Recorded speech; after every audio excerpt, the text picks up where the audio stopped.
Bonjour et bienvenue, je suis Renata. Comme vous le savez déjà, je propose des ateliers et je donne des conseils sur mon blog, Les images de Renata, pour vous motiver à dessiner régulièrement. Aujourd'hui, je voulais vous parler des bénéfices que ça apporte le fait de dessiner régulièrement.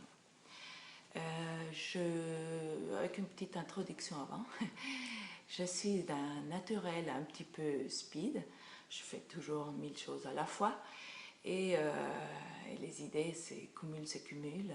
Bon, maintenant je les note parce que sinon j'oublie tout ça. Et donc je faisais beaucoup trop de choses à la fois et un jour je suis tombée gravement malade. C'est peut-être pas pour ça, mais je ne sais pas. De toute façon, quand je suis tombée malade, il y a 3 ans, je me suis posé une question. C'était, et s'il ne me restait qu'une semaine à vivre, qu'est-ce que je ferais dans cette semaine? Et cela m'a énormément aidé à faire des priorités, à prendre des priorités, oui.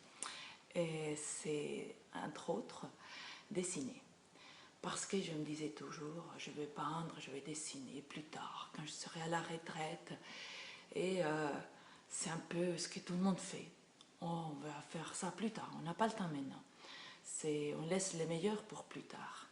Et la vie passe et un jour, on l'a fait, on ne l'a pas fait.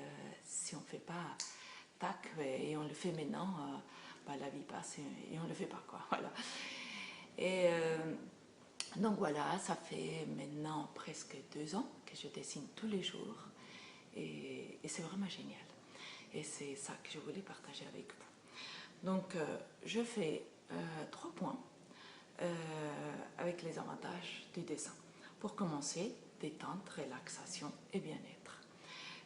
Mon petit iPad qui me rappelle ce que j'ai déjà écrit sur un article d'un autre blogueur.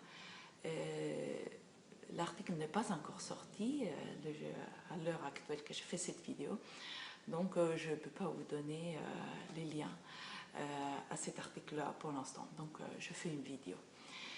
Donc les dessins m'apportent et peuvent vous apporter aussi, pas seulement le plaisir de tracer un trait, un autre trait, un autre trait, construire un dessin, mais aussi une détente. On se coupe, on se centre sur les dessins et on se coupe de nos soucis journaliers, si on peut dire. Et du coup, après, on est plus détendu. Donc moi, mon conseil, c'est n'hésitez pas, je n'ai pas le temps, je vais faire ça plus tard. Et si vous avez une vie, faites-le. On ne sait pas de quoi est fait demain. C'est aujourd'hui qu'il faut vivre. C'est aujourd'hui qu'il faut faire les choses qu'on a envie de faire. Et les choses manuelles, c'est comme la méditation.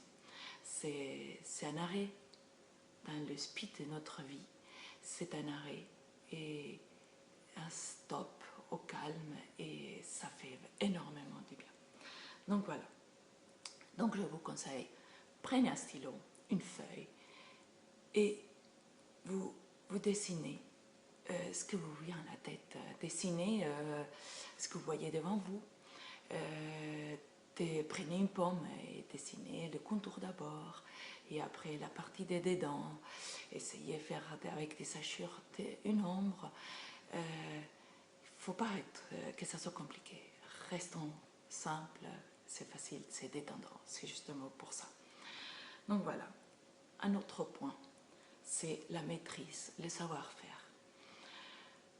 Je pensais savoir avant que je savais dessiner. J'étais très bonne à l'école en dessin et on me disait, tu sais dessiner. Bon, on sait tous dessiner.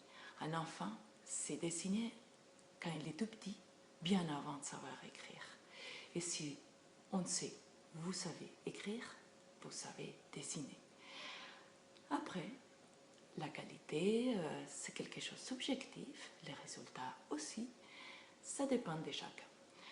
Et plus on travaille, cette dessin, cette pratique, quoi, et plus on devient meilleur. Meilleur dans le sens on a plus de facilité à faire un rond, par exemple, un trait droit. Il ne faut pas forcément qu'un trait soit droit. Mais bon, je vais vous mettre de temps en temps ici dans cette vidéo des exemples que j'ai faits, qu'on peut dire « ou c'est raté ». C'est raté, c'est encore un mot subjectif. Mais des exemples, comment on peut évoluer aussi. Donc voilà. Et avec la persévérance que j'ai eu presque 2 ans de dessiner tous les jours, c'est même pas difficile, hein, c'est une persévérance facile. Je me rends compte moi-même que j'ai acquis quelque chose, une facilité. Je n'ai pas peur, j'y vais. C'est plus on travaille quelque chose, par exemple, vous faites la cuisine. Plus vous faites la cuisine, plus vous savez quel condiment mettre, quelle quantité de condiments et tout ça. C'est pareil pour le dessin. Et plus de temps qu'on y passe dedans, plus on devient meilleur, c'est forcément. Donc voilà, c'est ça. Puis, un autre point, le dernier point, c'est la confiance en soi. Puisque je dessine régulièrement depuis presque 2 ans, j'ai plus confiance en moi parce que c'est normal. Plus on fait quelque chose, plus c'est facile. Et en plus, avant, je regardais les gens qui dessinaient dans des musées. Je me disais, oui, je ne pourrais jamais faire ça. Aujourd'hui, je vais au restaurant, je vais au musée, non pas aux expos, mais au musée, dehors, et je sors mon carnet que j'ai toujours dans mon sac à main, et je me mets à dessiner. Et ça m'est égal si c'est raté, parce qu'avant je me disais, ah non, je ne peux pas dessiner en public, parce que si on voit que mon trait n'est pas bien, c'est pas terrible. Et aujourd'hui, les traits bien et les pas bien, les gens parfois, ils ne se rendent même pas compte que vous êtes en train de dessiner. Parfois ils disent, oh c'est joli, et parfois j'ai eu des gens qui m'ont dit, ah moi aussi je dessine.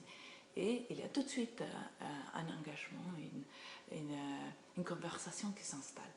Donc c'est une façon de communiquer, même si on se centre dans son dessin, on sort des problèmes quotidiens, on peut à nouveau réunir et parler avec les gens, parce que les gens, ils viennent vers vous, parce qu'ils trouvent ça sympa aussi. Donc il y a des bénéfices un peu à tout niveau. Et alors, un autre petit point, dernier point, c'est le stylo. N'utilisez pas les crayons. Bon, bien sûr, vous pouvez dessiner avec des crayons, mais si vous voulez, mais si vous prenez un stylo et vous travaillez le stylo sans gomme, parce qu'aujourd'hui il y a des stylos qu'on peut effacer, c'est la blague, elle est un peu dommage, mais bon, il n'y a pas de blague quoi. Et vous prenez le stylo et vous dessinez.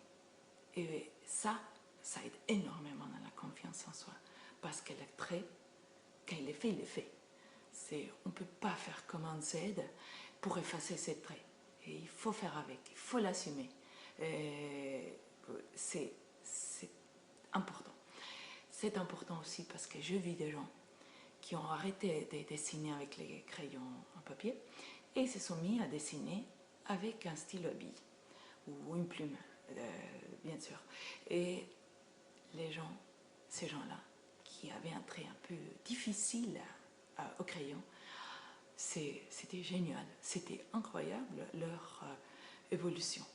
Donc voilà, ça c'est mes 3 conseils. Je regarde si je n'ai pas oublié quelque autre chose. Bon voilà, c'est gratifiant. Ah oui, j'ai oublié de dire qu'au départ, je pensais que je savais dessiner.